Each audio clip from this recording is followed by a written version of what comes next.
불에 타기 쉬운 공격적인 유황, 밀도가 높은 억압적인 납, 지독히도 현명한 소금, 포착하기 어려운 유동성 수은의 특수한 결합. 심리학자 제임스 힐먼이 사람의 정신을 두고 한 말입니다. 이렇게 보니 우리의 정신도 연금술 사이에서 만들어지는 건 아닌가라는 생각이 드는데요.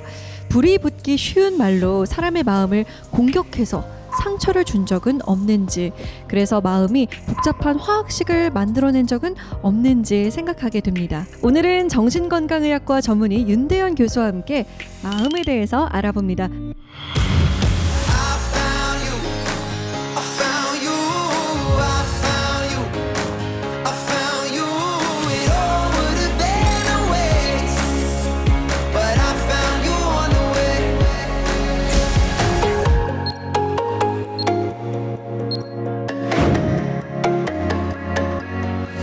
오늘의 강연 주제가 바로 번아웃입니다. 그 현대인들이라면 좀 한 번쯤 들어본 말인 것 같고요. 그리고 나도 좀 번아웃인 것 같다라는 생각들을 많이 하실 텐데, 이게 정확히 어떤 건가요? 마음도 많이 쓰면, 스마트폰 많이 쓰면 방전되듯이 방전될 수 있거든요. 네. 그래서 소진 증후군이라고 좀 어려운 말로 번역하기도 하는데요. 번아웃, 너무 열심히 살다 보니 내 마음이 다 탔다, 이런 거죠. 이 꾸준히 증가를 해서 작년에는 세계보건기구에서 좀 신경 좀 써야겠다, 이렇게 좀 발표도 하기도 했는데요. 스마트폰이 방전됐다고 해서 고장난 건 전혀 아니죠. 여러 번 번아웃이 와도 상관없습니다. 열심히 살았다는 훈장일 수도 있는데, 번아웃이 근데 왔는데도 계속 더 열심히 살아야지 우리가 평소 훈련한 기술만 쓰면 이게 좀 더 지칠 수가 있거든요. 그래서 번아웃이 왔을 때 내 마음을 좀 잘 위로하는 약간의 기술이 필요합니다. 그래서 그 전에 좀 궁금하실 거예요. 이게 나는 번아웃인가 아닌가. 그래서 제가 체크리스트를 좀 갖고 왔는데요. 지금 함께 계신 여러분도 또 시청자 여러분도 체크해 보시면 어떨까요? 자, 첫 번째입니다. 맡은 일을 수행하는데 정서적으로 지쳐 있다. 두 번째, 일을 마치거나 퇴근할 때 완전히 지쳐 있다. 또 세 번째는 아침에 일어나 출근할 생각만 하면 너무 피곤하다. 여기서 저는 엄청 공감이 가는데요. 네 번째, 일하는 것에 심적 부담과 긴장을 느낀다. 다섯 번째는 업무를 수행할 때 무기력하고 실증을 느낀다. 여섯 번째, 현재 업무에 대한 관심이 크게 줄어들었다. 일곱 번째, 맡은 일을 하는데 소극적이고 방어적이다. 여덟 번째, 나의 직무 기여도에 대해 냉소적이다. 아홉 번째, 스트레스를 풀기 위해 쾌락을 즐긴다. 이것도 저는 좀 찔리고요. 자, 열 번째는 최근 짜증, 불안이 많아지고 여유가 없다입니다. 저희가 이 체크리스트를 쭉 한번 살펴봤는데요. 여기서 몇 개 이상에 해당되면 번아웃 증후군인가요? 보통 한 3, 4개 이상이면 좀 내가 지쳤구나, 이렇게 판단하는 걸로 되어 있는데요. 저도 사용하지만 좀 허무하다 하는 생각도 들 때가 있습니다. 뭐 과연 여기에 해당이 3개도 안 되는 분들이 몇 명이나 있을까 하는 생각도 드는데요. 질문이 많지만 크게는 3가지입니다. 첫 번째가 뭐냐면 에너지가 떨어지는 거. 그 질문들이 한 3분의 1 있고요. 나머지 두 번째는 에너지가 떨어졌는데도 열심히 사는데 전에보다 성취를 해도 만족감이 없습니다. 그래서 만족감이 떨어지는 질문이 한 또 3분의 1. 나머지 3분의 1은요, 이게 의외로 또 공감 에너지와 연관이 있습니다. 따뜻한 소통을 했던 분도요, 마음이 지치면요, 나도 모르는 사이에 좀 까칠해지는 그런 경험 하시죠. 그렇게 3개로 좀 나누어져 있죠. 말씀드렸지만 병은 아니고 열심히 살았구나, 좀 충전이 필요하겠네, 이런 좀 생각을 가지시는 게 필요하죠. 해당 사항이 좀 있으시면요.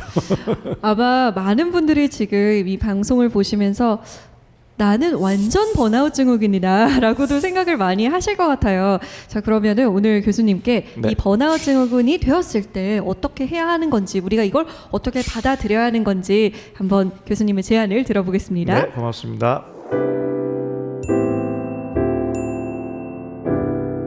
네, 오늘 번아웃 그리고 번아웃이 됐을 때 어떻게 좀 내 마음을 다시 잘 도닥거려서 충전해 줄까에 대해서 말씀드리려고 하는데요. 그래서 사실 오늘 강의의 주인공은 마음입니다. 네, 진짜 주인공은 번아웃이 아니라 마음인데요. 어떻게 자신의 마음에 대해서 좀 연구 개발들이 많이 되어 계시나요? 나는 마음 같은 거 신경도 안 쓰고 살기 바빴는데 라고 생각하실지 모르지만 사실 다 지금 마음의 전문가세요. 그래서 내가 느끼던 안 느끼던 우리가 주로 연습한 마음에 대한 기술들이 다 있습니다. 뭐냐면 마음 조정, 영어로 마인드 컨트롤이라고 하죠. 나는 특별히 뭐 마음 조정을 훈련한 적이 없는데 라고 생각하실지 모르지만 그렇지 않죠. 다 이미 우리는 전문가가 되어 있습니다. 우리 안에는 엄청난 자유에 대한 욕구가 있죠. 만나고 싶은 사람만 만나고, 일어나고 싶을 때 일어나고, 먹고 싶은 거 다 먹고, 뭐 이렇게 살고 싶은 욕구가 있지만 그렇게만 살면 뭐 나한테 주어진 역할들을 다 할 수 없죠. 그래서 우리는 마음 조정을 꾸준히 배워 나갑니다. 내 주어진 역할에 충실하고자, 이게 뭐 직장이든 뭐 엄마 아빠든 뭐 학생이든 그 역할을 하기 위해서 좀 자유에 대한 욕구를 누르고 에너지를 써서 마음을 조정해서 달리게끔 하죠. 이거 엄청 좋은 마음에 대한 기술입니다. 마음 조정이 돼야 합니다. 잘 돼야 생존도 하고 내가 원하는 성취도 얻을 수 있는데요. 이 문제는 얘는 이제 마음의 에너지를 쓰는 기술이다 보니 그냥 마음 조정만 많이 하다 보면 마음이 지칠 수가 있죠. 느끼시지만 요즘 점점 좀 처리해야 될 일들의 양이나 변화의 속도가 너무 빠르죠. 그러다 보니 세계보건기구에서 신경 쓸 정도로 이렇게 좀 늘어나지 않았나 싶은데요. 우리가 이 마음 조정은 익숙한데 마음 충전을 어떻게 하는지에 대해서는 좀 훈련할 틈도 없이 좀 달리기만 한 게 우리 삶 아닌가 싶습니다. 마음이 어디에 있을까요? 질문 드리면 특히 어르신들은 여기에 있다 하는 분들 엄청 많으세요. 백지영 씨 가수분 노래 가사 같은데요. 실현했더니 총 맞은 것처럼 가슴이 아프다. 여기 혹시 뭐 연애가 좀 어려울 때 아니면 헤어짐을 경험했을 때 심장 말고 혹시 다른 데가 아픈 경험하신 분 있으신가요? 뭐 배가 아프다, 허리가 아프다 뭐 그렇진 않죠. 정확하게 여기가 아픕니다. 그래서 이 안에 있을 것 같긴 한데 아시다시피 여기서 느껴지긴 하지만 실제 마음이 있는 곳은 요 안이죠. 그래서 컴퓨터에 한번 비유해 보면 컴퓨터의 본체 하드웨어가 뇌쯤 되고 소프트웨어가 마음쯤 되죠. 뭐가 더 중요할까요? 이거 뭐 우문이죠. 우문. 한 개만 문제가 돼도 작동이 안 됩니다. 그래서 의외로요, 마음을 잘 관리하고 잘 충전해 주려면 뇌를 잘 관리해 줘야 됩니다. 하드웨어가 엉망인데 뭐 충전하고 행복한 마음을 갖는다가 쉽지 않죠. 마음이 스트레스를 받던 어느 날 감기가 찾아왔다. 다 경험하셨죠. 마음이 몸에 영향을 준 거죠. 반대도 마찬가지죠. 감기에 걸렸다. 여기 감기 걸렸는데 기분이 너무 좋았다. 뭐 이런 느낌 경험하신 분 있으신가요? 말도 안 되는 얘기다 생각하시지만 마음과 몸이 따로 놀고 있으면 안 될 일도 없는 일인데 모두 연결이 되어 있기 때문에 쉽지가 않죠. 그래서 의외로요, 마음을 잘 충전시키고 관리하려면 마음, 내 몸을 함께 보살피는 게 중요하고, 하도 마음, 몸이 서로 영향을 주고받아서 그런 것만 좀 보는 분야를 뭐 정신신체 내지는 마음, 몸 의학이라고 하고, 저는 연구는 좀 그쪽을 하고 있는 의사인데요. 이거는 쥐의 등입니다. 미국의 한 이 마음, 몸 쪽을 연구하는 교수가 본인 연구를 소개해 준 건데요. 연구를 위해서 이 쥐한테 너무 미안한데 쥐의 등에 화상을 입혔습니다. 그래서 얼마나 빨리 피부가 힐링될까, 날까를 본 건데요. 맨 위에 보면 어떠세요? 완전히 금방 잘 아물었죠. 이 쥐들도 위로의 소통을 할 수 있는 것인지, 건강한 쥐와 함께 아픈 쥐를 놨더니요, 저렇게 힐링이 잘 됐습니다. 근데 쥐도 고독을 느낄 수 있는 건가요? 맨 아래를 보면 전혀 아물지 않았죠. 쥐를 혼자 독방에 뒀더니요, 전혀 아물지가 않았어요. 중간쯤 힐링이 왔는데, 이건 어떤 경우냐면 친구지는 아니더라도 따뜻함을 느끼게 하는 소음이라도 저렇게 넣어줬더니 그럭저럭 상처가 아물었다는 거죠. 이 피부도 이렇게 영양을 이 마음과 주고받을 수 있는 거죠. 이게 야들야들해 보이지만요, 이 국경선이잖아요. 그래서 엄청 스트레스에 예민하도록 설계가 되어 있습니다. 이 자체적으로 스트레스 시스템이 있다라고 말할 정도인데요. 그래서 은근히 그래서 마음과 피부의 관계에 대한 연구들이 꽤 있습니다. 자외선이나 찬바람에 피부가 손상되는 거야 뭐 당연하다 싶은데 전혀 상관없는 심리적 스트레스에도 이 영향을 받죠. 주름과의 관계 연구 많이 되어 있습니다. 마음이 찡그러지면 나도 모르게 얼굴에 주름이 같이 늘어나는 걸로 되어 있죠. 심지어는 순전히 심리적 스트레스로요, 아토피 피부염 오래 앓은 분처럼 피부가 완전히 상해서 오시는 경우도 가끔 제가 볼 정도이죠. 그러다 보니 거꾸로 마음이 좋아지면요, 얘가 변화가 먼저 일어나죠. 그래서 정신과 의사가 좀 잘난 체 할 수 있는 순간이, 내과 선생님들은 이렇게 막 피검사도 해야 진단이 호전 여부를 알 수 있는데 저희는 딱 들어오는 순간 얼굴 진단이 가능합니다. 제가 이렇게 하다 보니 한 25년쯤 정신과 의사를 했는데요. 3년 전에 제가 좀 큰 실수를 몇 번 하고는 얼굴 진단을 좀 조심하고 있습니다. 요즘 좀 보톡스 시술이 늘어나면서 보톡스로 얼굴 주름을 피고 오시니 제가 알 길이 없는 상황인데요. 일본 피부과 의사들이 이런 연구를 또 거꾸로 발표하기도 했습니다. 보톡스 시술로 주름을 폈더니 우울 증상이 호전이 오더라. 사실은 이렇게 서로 영향을 주고받을 수 있는 거죠. 그럼 마음, 뇌, 몸 세 개 중에 뭐를 제일 먼저 관리하면 좋을까요? 정답이 있는 건 아니지만 저는 뇌라고 생각합니다. 중간에 있는 뇌가 건강해야 마음도 건강, 몸도 건강할 수 있겠죠. 왼쪽 오른쪽 중에 어느 쪽이 치매뇌로 보이세요? 네, 오른쪽. 치매가 뭐냐? 이 뇌가 작아지는 병입니다. 이렇게 뇌세포가 깔끔해야 되는데요, 뇌세포 안과 밖에 안 좋은 단백질이 쌓이면서 뇌가 작아지는 병이 사실은 치매인데요. 뇌가 건강해야 마음도 건강, 몸도 건강할 수 있겠죠. 요즘 어르신들이 제일 두려워하는 병이 바뀌었어요. 암이 아니라 거의 100% 치매죠. 진짜 무서운 병입니다. 내가 나를 까먹고 또 가족들 너무 고생시키니 어르신들이 건망증 느낄 때 걱정돼서 저의 진료를 보러 오시는 거는 너무 이해가 되는데요. 요즘 50, 40, 30, 심지어는 청소년 친구들도, 제가 청소년 1000명 이렇게 강의 녹화를 하러 간 적이 있는데 궁금해서 건망증 있는 사람 손 들어봐 했더니 500명이 손을 들더라고요.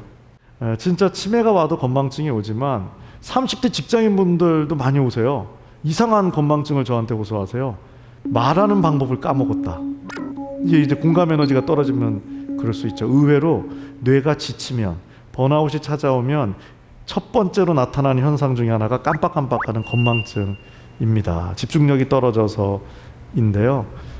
또 되게 슬프게도 해석합니다. 심리적으로는 마음이 지치면 오늘이 싫어진대요.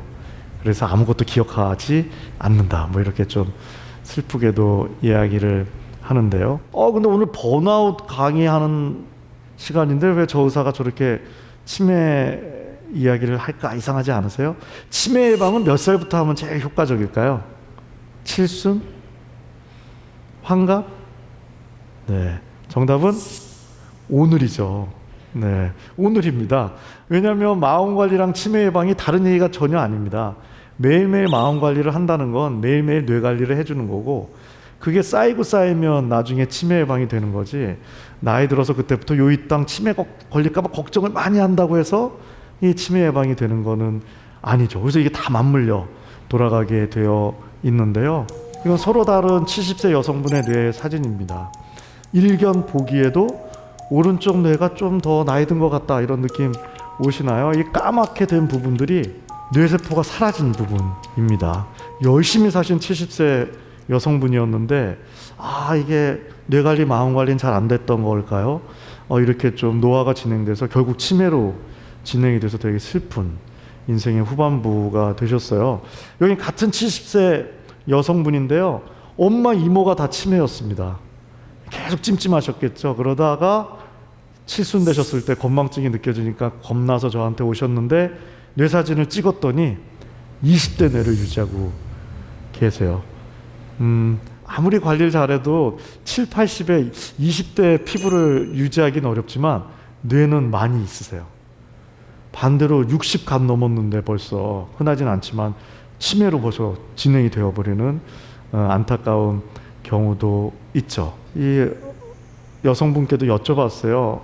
내 몸, 뇌, 마음을 위해서 꾸준히 뭐 하신 게 있죠? 여쭤봤더니 좋은 줄 알지만 실천하기 어려운데 30대부터 꾸준히 수영을 하셨다는 거예요. 이게 물 싫어하는 분들도 많을 텐데 내일부터 다 수영장 물에 들어가시라 말씀드리는 건 전혀 아니고 이게 뭔가 꾸준히 하는 게 그 어떤 거든 있다는 거죠. 작년에 아주 의미 있는 연구가 하나 발표됐는데요. 굉장히 권위 있는 학술지에 우리가 인지기능이라 그러죠. 뇌의 기능을 인지비축분이라는 어려운 용어가 있습니다. 실제로는 뭐 얼마나 잘 놀았냐를 측정하는 겁니다. 세 가지를 보는데요.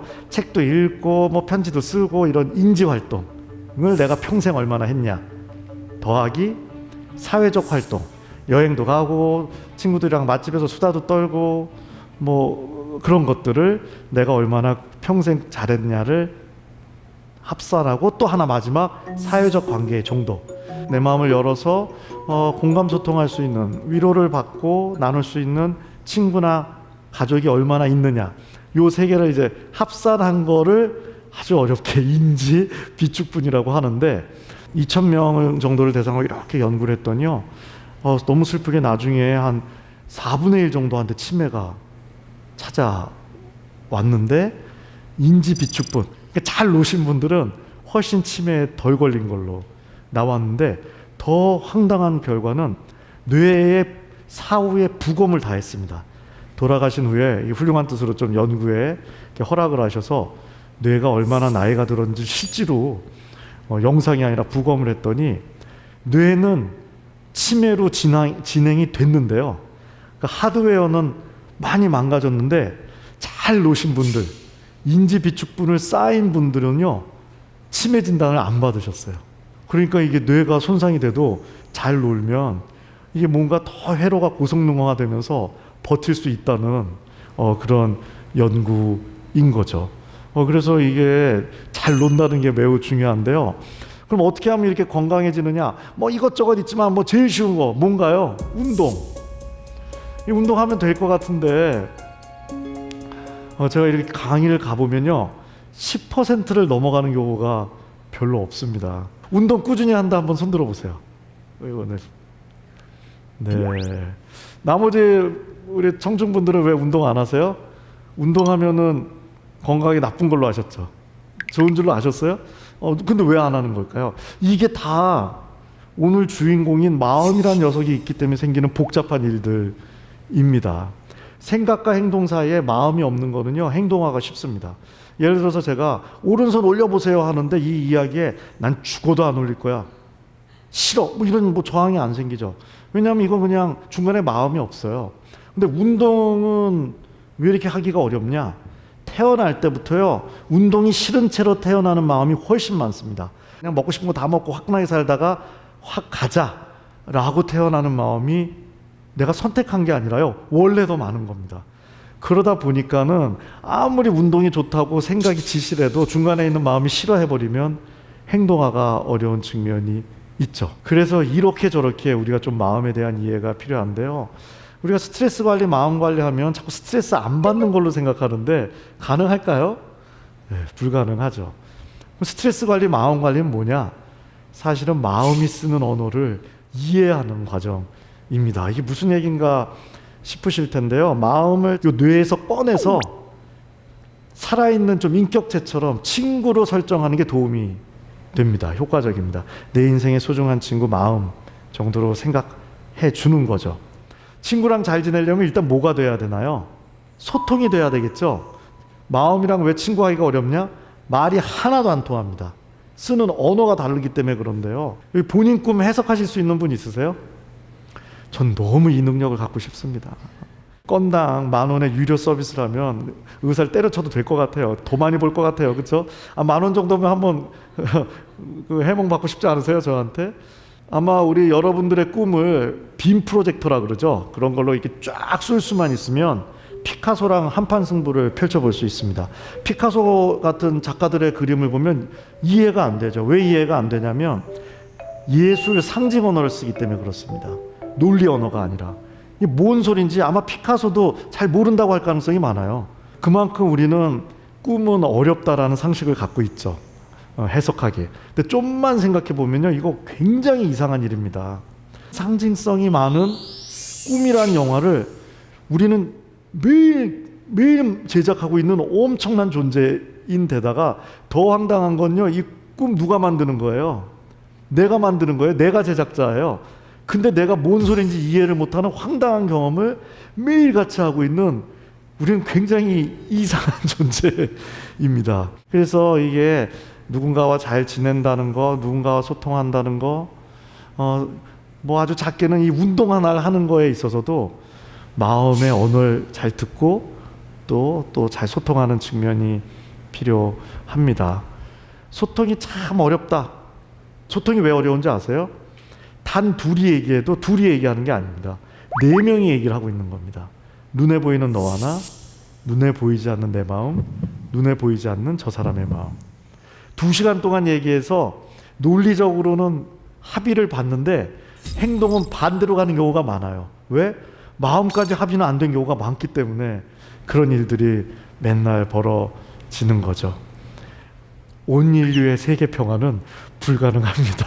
이게 구조적으로. 뭐 그걸 오히려 받아들여야 그래야 더 진짜 소통을 할 수 있을지도 모르는데요. 그래서 일단은 좀 이 마음의 언어를 이해하는 게 필요하죠. 어디로 훌쩍 떠나고 싶으세요? 이런 질문 저를 찾아오시는 분들께 종종 드리는데요. 우리 어디로 떠나고 싶으세요? 저는 오늘 바닷가에 가서 그냥 오징어 회를 그냥 고추장에 팍 찍어 먹었으면 좋겠다, 뭐 이런 생각이 드는데요. 뭐 그런 구체적인 여행지가 떠오르신다면 괜찮은 겁니다. 여행에는 자유에 대한 욕구가 담겨 있죠. 자유롭고 싶다. 뭐 나쁜 거 아닌데 이 질문에 이런 대답을 하는 분들이 너무 많아서 저를 좀 당황하게 하시죠. 지구를 떠나고 싶다는 분이 너무 많습니다. 이 좀 자유 같지가 않죠. 지구를 떠나고 싶다는 건요. 그래서 이거를 심리적 회피 반응이라고 부르는데요. 이것도 병적인 건 전혀 아니고요. 우리가 열심히 살다 보면 마음이 지칠 수 있고 그랬을 때 자연스럽게 찾아오는 건망증이 생겼다, 불면증이 생겼다, 어디로 그냥 대책 없이 멀리 떠나고 싶다라는 게 이게 다 말입니다. 지치면요, 긍정적으로 보려고 해도 봐지질 않습니다. 눈이 그냥 자동으로 안 좋은 것만 가요, 그쪽으로. 그러니까 현재가 싫어지고 싫으니까 어디 멀리 가고 싶은 생각이 드는데 그때 멀리 가면 해결이 되느냐? 이거에 대해서 좀 고민을 할 필요가 있는 거죠. 요즘 힐링 프로그램 좋은 것들이 많이 있죠.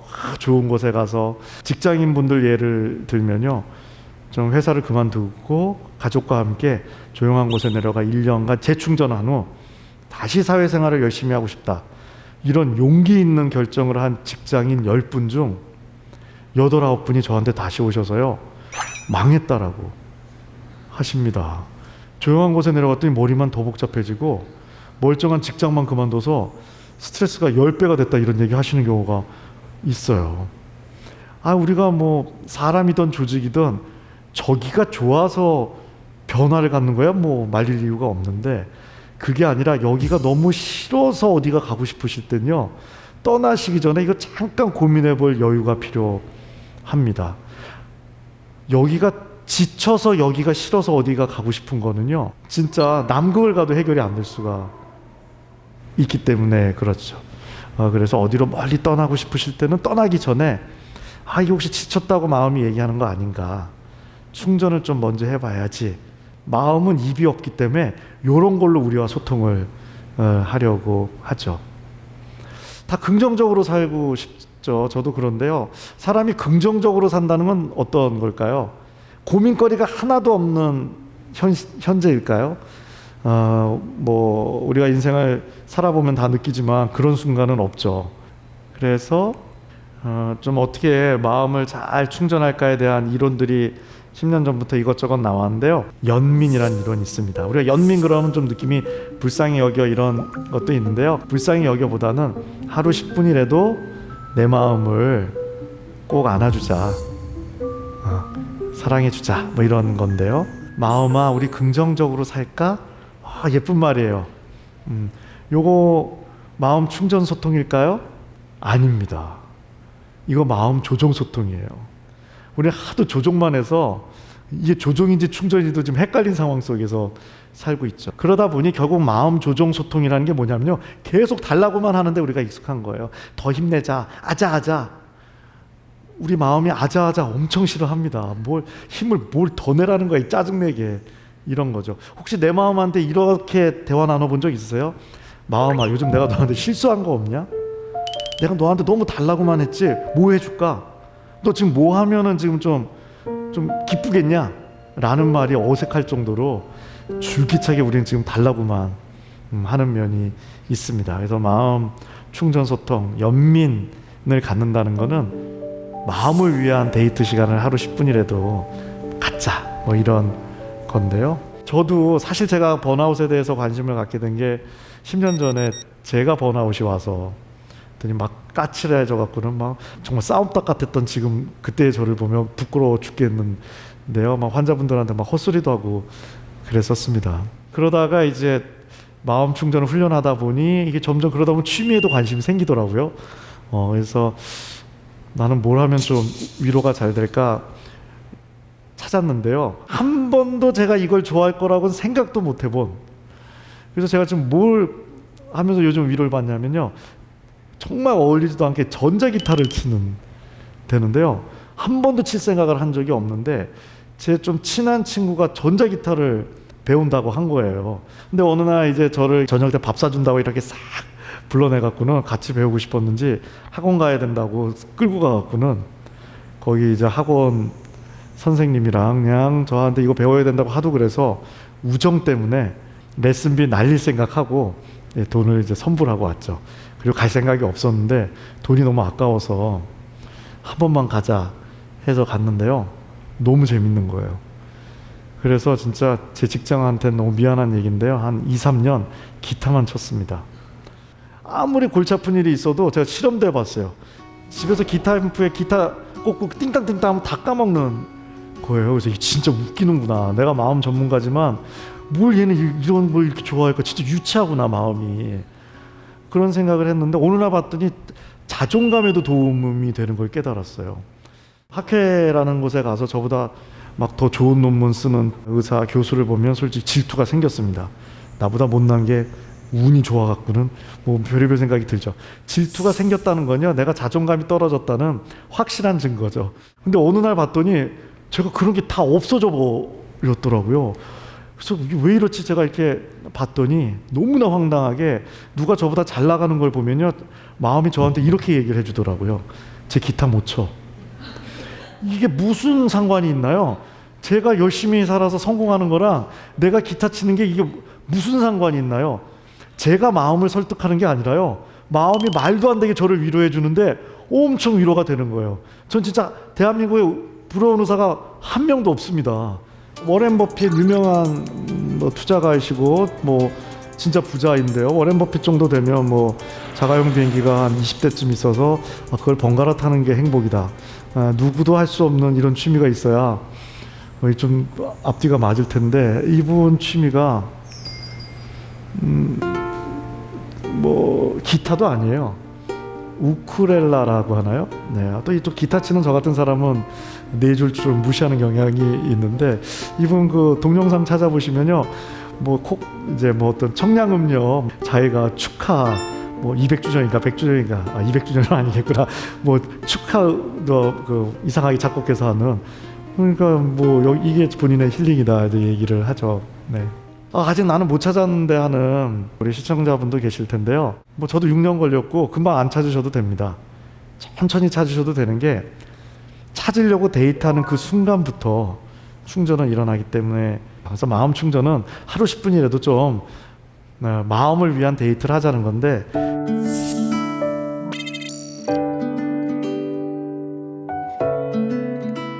디스커넥트 투 커넥트, 뭐 번역을 하면 연결을 위한 단절.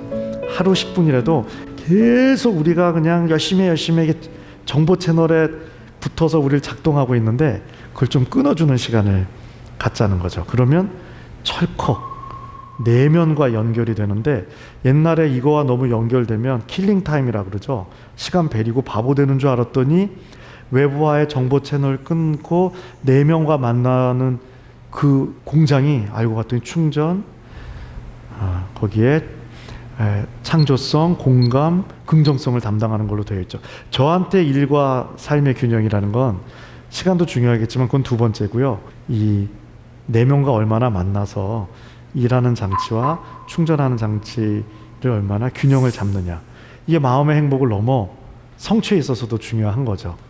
결국 이걸 잘하는 건 하루 10분이라도 마음에 자유를 주는 거라고 볼 수 있는데요. 그래서 유명하신 분들 중에 산책 예찬론자들이 많으세요. 키르케고르 유명한 철학자죠.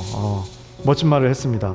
무엇보다 걷고자 하는 열망을 잊지 않길 바란다. 날마다 나는 나 자신을 행복 속으로 바래다주고 모든 아픔 속에서 걸어 나온다. 사실 철학자들은 철학하셨으니까 행복에 대한 방법이 더 많아야 되는데 어떻게 보면 되게 허무해요. 산책이 1등이다라는 분들이 의외로 많습니다. 애정결핍 이런 거는 들어보셨을 텐데 자연결핍장애 이런 얘기를 하시는 분들도 많아요. 우리가 너무 요즘 디지털 세상 이런 거에 있다 보니 우리가 잠깐은 또 이런 어떻게 보면 굉장히 아날로그적인 산책을 하면 기본적으로 결핍된 자연에서 내가 좀 벗어날 수 있는 부분도 있어서 우리 마음을 풍성하게 해주죠. 니체 아시죠? 앉아서 지내는 삶은 성령을 거스른 진정한 죄악이다. 걷기를 통해 나오는 생각만이 뭐 어떤 가치를 지닌다. 그냥 이게 사소한 건데요. 산책 즐기기 시작하는데 산책만 하는 분은 전 또 못 만났습니다. 확장이 되기 시작합니다. 이게 작동되기 시작하면 사람도 새로운 친구도 더 만나고 싶고 더 여행도 가고 싶어지고 뭔가 문화적 취미도 더 갖고 싶어지는 자연스러운 확장이 일어나죠. 그리고 니체 얘기 중에 중요한 게 철학의 끝은 우울이다. 우울하지 않고 싶다는 분들 많은데요. 우울하지 않으려고 발버둥 치시면요 100% 번아웃이 옵니다. 연구를 해보면 인간의 기본 감정 중 제일 많이 느끼는 게 우울로 되어 있어요. 우울증은 문제지만요 우울한 감정은 즐길 수 있어야 됩니다. 우울을 즐기지 못하면요 행복해지기가 어려워요. 그러니까 행복이라는 거는 긍정적인 감정으로 정의하기 시작하면 인생이 늪에 빠지기 시작합니다. 어떤 게 행복이냐? 오늘 내가 우울하다면 그 우울조차도 즐길 수 있는 능력, 마음의 힘, 이런 게 사실은 희노애락을 다 즐길 수 있는, 우리가 꼭 밝은 영화만 보는 건 아니잖아요. 오늘 내 인생의 영화가 좀 우울해, 비극적이야, 그조차도 즐길 수 있는, 그래서 결국 그런 산책을 통해서 그런 능력을 가지지 않았나 싶은데요. 그리고 얘는 정말 좀 우리가 걸을 수만 있으면 할 수 있는 거여서 우리가 기본적으로 내 삶을 더 풍부하게 하기 위해서라도, 충전을 위해서라도 우리가 좀 다 산책을 즐길 수 있는 여유를 가질 필요가 있는데요. 저는 하늘, 자연, 사람 뭐 이런 단어를 생각하면서 걷기를 했었는데요. 먼저 하늘을 한번 보는 거죠. 와, 어제보다 훨씬 화창해. 자연도 느끼는 거죠. 야, 많이 따뜻해졌는데. 사람도 좀 느끼는 거죠. 이게 사실은 뭐냐면 현재에 대한 집중력을 키우는 훈련입니다. 5살짜리 아이들은 괴력의 소유자들이죠. 눈 뜨자마자 엄마 아빠한테 놀아줘. 그리고 어떻게 잠이 드나요? 부모를 붙든 채 잠이 드는. 5살짜리 애들은 어디서 이런 에너지가 날까요? 5살짜리 아이가 이런 얘기하는 거 들어보셨나요? 나는 5년간의 인생을 망쳤어. 내지는 15년 후를 생각하니 너무 두려워. 전혀 없죠. 전쟁 다큐를 보면요, 전쟁 잠깐 멈춘 상황에서 축구공이 있으면 공 차고 뛰어노는 어마어마한 현재에 대한 집중력을 갖고 있는 아이들이죠. 우린 그렇게 태어납니다. 근데 현재만 살 수는 없잖아요. 그래서 우리는 과거, 미래를 다루는 기술을 습득하죠. 과거의 실수를 반복하면 안 되고 미래를 준비할 줄 알아야죠. 근데 과거로 넘어가면 그게 우울입니다. 미래로 넘어가 있으면 그게 불안이죠. 연구에 따라서는요, 현재가 3분의 1만 쪼개져 나가도 행복을 잘 느낄 수 없다. 뭐 이렇게도 얘기하죠. 멋진 미래를 위해 오늘을 희생하자 란 말보다는 오늘 행복할 수 있는 분이 열심히 살았을 때 객관적인 성취가 함께 동반되면서 더 큰 행복이 있을 수 있는 거지, 난 오늘 하나도 행복하지 않다는 분이 그냥 열심히만 산다고 10년 후에 더 행복해질 가능성은 과학적으로 예측해도 엄청 떨어질 수밖에 없겠죠. 그 다음에 조용한 곳에서 밥 음미하며 먹기, 이런 것도 좋은 걸로 되어 있습니다. 특히 우리 남자들은요, 저도 그럴 때 있는데, 이렇게 삼겹살에 소주 먹을 때 보면요, 아직 삼겹살을 입에 안 넣는데 맛있다고 할 때도 있습니다. 그래서 이게 다이어트에도 도움 된다고 해요. 눈으로도 먼저 보고 냄새도 맡아보고 좀 천천히 입에서 그걸 음미하면서 먹으면, 사실 우리가 배고파서 먹는 것 같지만 심리적 허기, 마음이 고파서 먹는 게 훨씬 많거든요. 배가 고파서 먹으면요, 살이 찔 이유가 전혀 없습니다. 몸이 고파서 먹는데 왜 살이 찌겠어요? 마음이 고파서 먹으니까 잉여의 에너지가 다 남는 거죠. 그래서 이게 천천히 드시다 보면 이것 자체가 힐링이 되면서 이것을 통해 에너지가 축적되니까 심리적 허기가 줄어드는, 다이어트에도 이제 도움이 된다고 하죠. 그 다음에 요거 좀 이상하다고 하시는 분들이 많아요. 우울함조차도 즐기자는 내용인데요. 이 히틀러 시대 그 유태인을 수용소에서 막 학살하는, 사실 엄청난 끔찍한 일이 있었는데, 여기 좀 죽음의 수용소라는 책 읽어보신 분도 있을 텐데, 빅터 프랭클 박사, 정신과 의사인데 유태인이어서 거기 한 10년 정도 매일 내가 죽을지도 모르는 하루살이보다 못한 삶이다, 뭐 이런 게 책 구절에 나왔는데, 이분이 이 와중에 만든 그 이론이 뭐냐면요, 의미치료라는 걸 만들었어요. 이런 상황에서도 삶의 의미를 잃지 않은 사람들이 실제로 더 잘 생존했다는, 그 의미를 찾는 데 있어서 막 기쁨 이런 것도 중요하지만, 기뻤겠습니까 여기서? 10년 내내 우울하지 않았을까요? 근데 그 우울이라는 거를 오히려 자기가 잘 소화하기 시작하면 더 삶에 큰 의미가 일어나는데, 그게 뭐냐면 아까 제가 말씀드렸지만 오히려 그럴 때 삶의 기대치가 쭉 떨어지면서 목적이, 긍정성이 살아날 수도 있다는 거죠. 그래서 이분이 한 얘기 중에 멋진 얘기가, 왜 살아는지를 아는 사람이 어떤 상황도 견뎌낼 수 있다. 그럼 어떻게 삶의 의미를 잘 느낄 수 있느냐? 의미치료라는 이 책에도 비슷한, 마음 충전과 비슷한 말이 나옵니다. 어떤 구체적인 일의 목적도 중요하지만 만남, 사람을 만나고 자연을 만나고 문화를 만나는 것 자체도 엄청난, 이게 삶의 목적으로서 의미를 찾는다는 거죠. 워낙 너무 불안 생존 쪽으로 우리 몰아붙이다 보니 살려고 사는 건 아니잖아요, 사실은. 근데 우리가 그거에 너무 집중하다 나머지 어떻게 보면 되게 슬프게도 진짜 행복을 느끼는 거에 우리가 멀어져 버린 거죠. 그러니까 저는 이런 여행을 좀 제안드리고 싶어요. 하루 10분, 일주일에 1시간, 분기의 하루는 정말 내 마음만을 위한 시간을 데이트를 하자. 이게 진짜 뇌가요, 매일매일 충전이 필요합니다. 360일 세게 살다가 5일 몰아서 충전하겠다? 전혀 되지가 않습니다.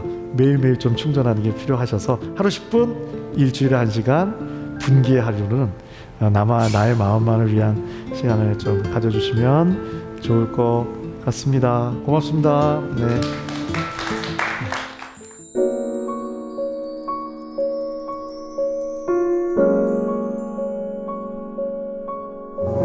강연 정말 잘 들었습니다. 저도 교수님께서 말씀하신 것처럼 단절을 좀 해야겠다. 커넥트하기 위해서 디스커넥트를 좀 하는 시간을 가져봐야겠다라는 생각을 했거든요. 우리 청중분들도 좀 내 마음에 대해서 힌트를 얻으셨던 시간이었으면 좋겠습니다. 한번 질문을 직접 드려볼까요? 다 어려운 거 하실 것 같아요. 네. 번아웃된 마음을 가진 사람들을 대할 때 어떤 태도로 대하면 더 좋을지.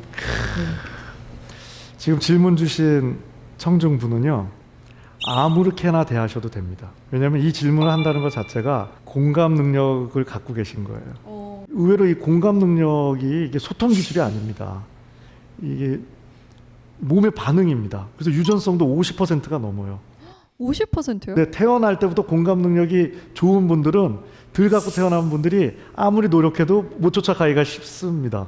그러니까 요즘 공감 중요하잖아요. 네. 그럼 좋으면 완전 좋겠는데 생각하는데 이중성이 있어요. 공감 능력을 좋게 갖고 태어났다는 건요, 내가 에너지 소모가 많은 마음을 갖고 태어난 거예요.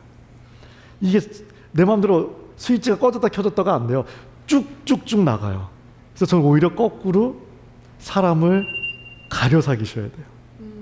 내가 그만큼 공감 능력이 좋을수록요, 이 역설적인데요, 사람을 되게 가려서 만나셔야 돼요.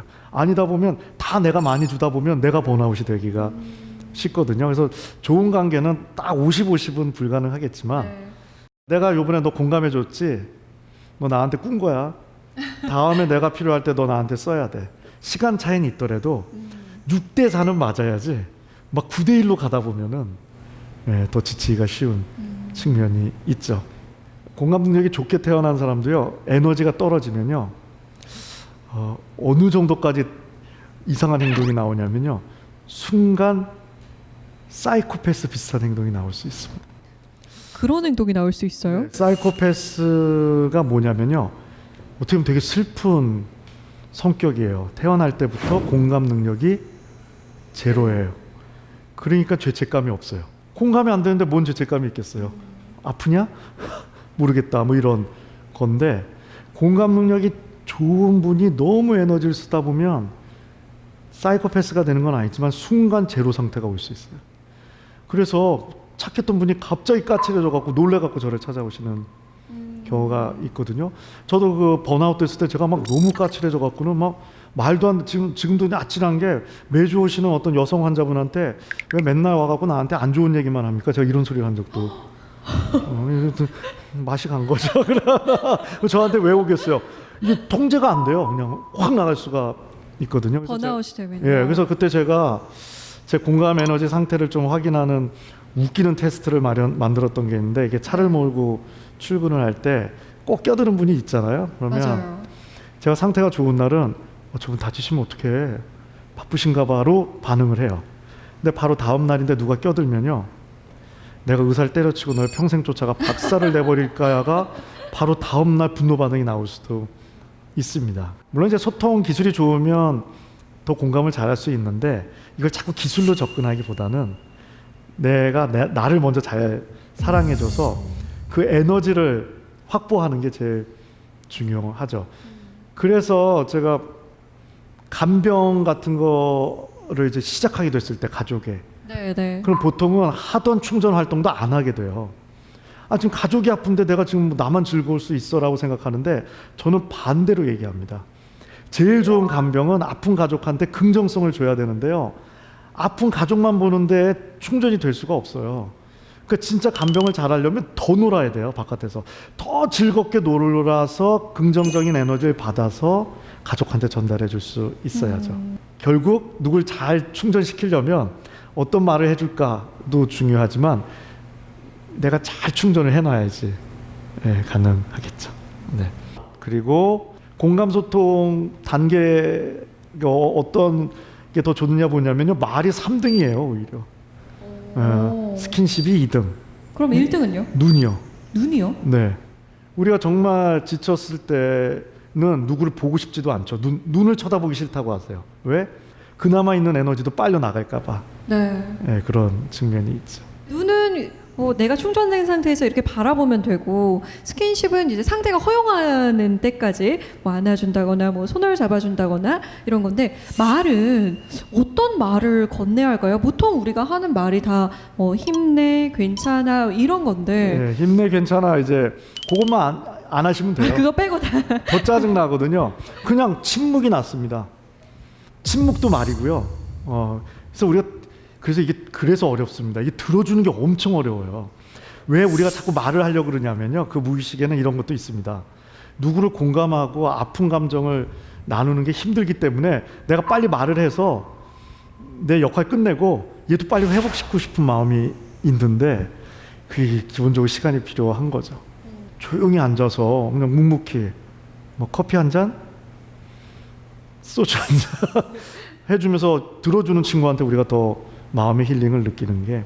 저는 들으면서 그런 생각을 했어요. 저희가 번아웃이 되면 좀 까칠해진다 이런 얘기를 들었는데 우리가 까칠해질 때 직장 상사 아니면 뭐 친구 잘 보이고 싶은 사람들은 절대 안 그러는데 꼭 옆에 그렇죠. 남편, 아내, 엄마, 아빠, 동생 이렇게 좀 가까운 가족들한테 그렇게 하게 되거든요.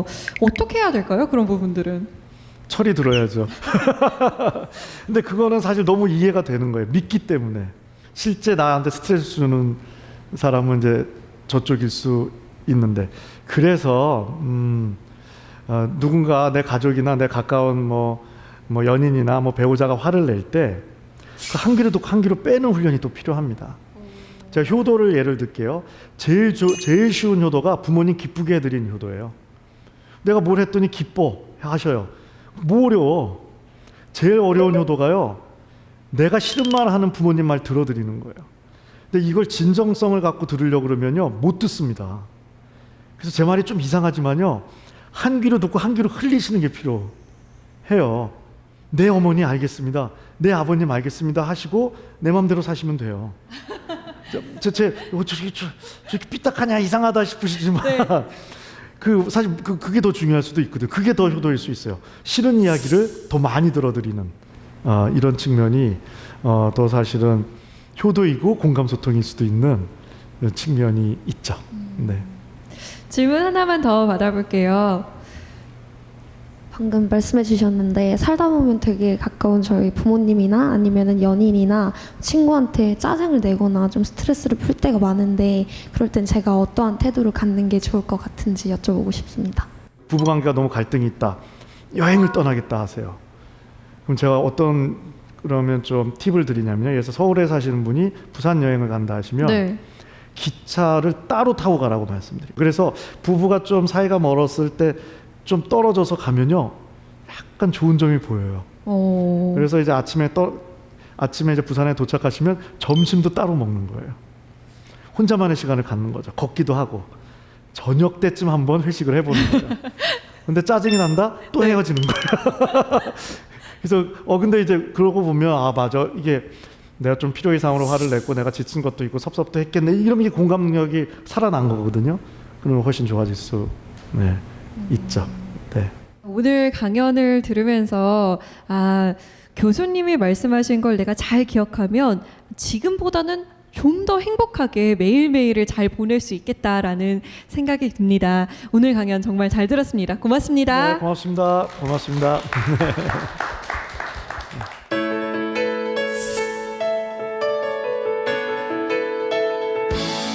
드라마나 영화를 보면 외롭고 상처받은 사람들의 마음을 그린 장면이 나옵니다. 대개는 이런 자세입니다. 방 한 구석에 잔뜩 웅크리고 앉아서요, 다리를 접고 가슴팍까지 끌어올린 다음에 무릎 사이로 얼굴을 파묻습니다.